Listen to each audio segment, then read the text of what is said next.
Aszódi. Thank you for joining us. So, Article 41, give us an overview. So if you read the Euratom Treaty, you will find in the Article 41 that all big nuclear industrial projects have to be notified to the Commission prior to realization. We have done that for the Paks 2 project in August 2014, and after that we had discussions and information exchanges with the Commission, and finally, a few days ago, we got a letter from Commissioner Cañete that the Commission found that the Paks 2 project fulfills the objective of the Euratom Treaty. So it means that we can proceed with the project from technical, from nuclear safety, from waste management point of view. And what does that mean in the round? To realize a big nuclear project like construction of 2 new units, you need lots of things to do before the real construction starts. So after receiving that positive answer from the Commission, we can be sure that the Paks 2 project is in line with the energy policy objectives of the Commission. With that 2 new units, we will maintain the capacity on the Paks 2, on the Paks side. And with the 2 new units, we will be able to produce carbon-free electricity until the end of the century. And with the 2 new units, we can replace the old units that we have operational now on the site. Where does nuclear energy sit within reaching the COP requirements? You know very well that by the running of power plants, nuclear power plants, no carbon is emitted. So the operation of the plant is carbon-free. But if you look at the whole life cycle of the plant and the whole life cycle of the fuel cycle, you will find that the carbon emission related to 1 kilowatt-hour electricity is very low compared to fossil energy, and even it is on the level of renewables.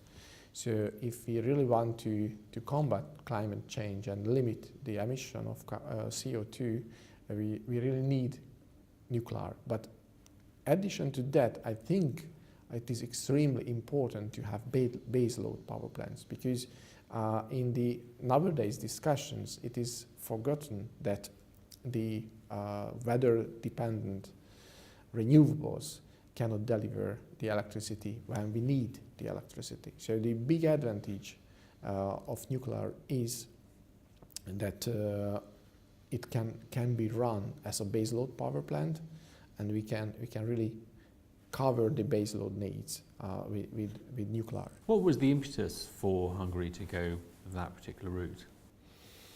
We have lot of experience with nuclear because we are using nuclear units since the 80s.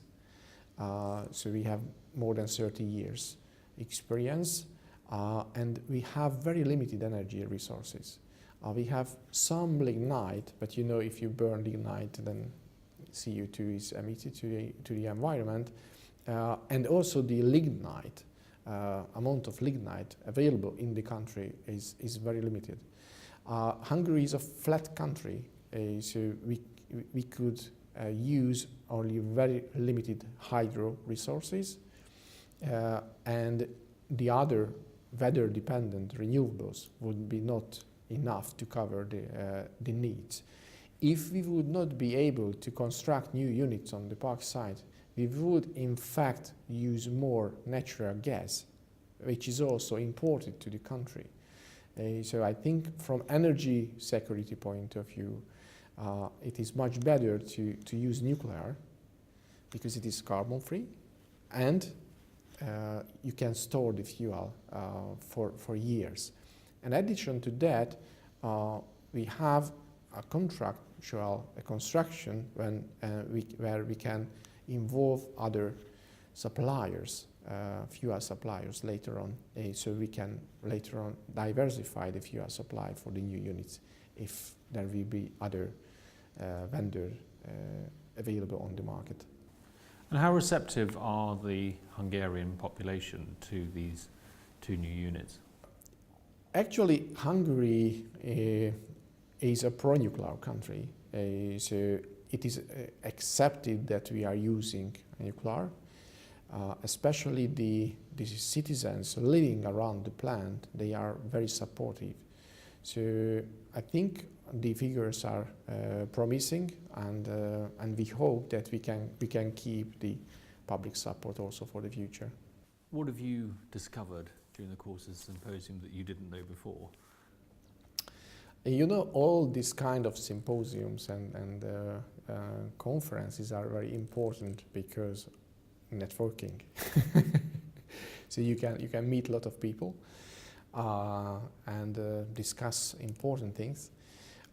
I use the time to discuss the key issues that we face in the project, and also use the time to learn experiences from the US, from Asia, from other countries.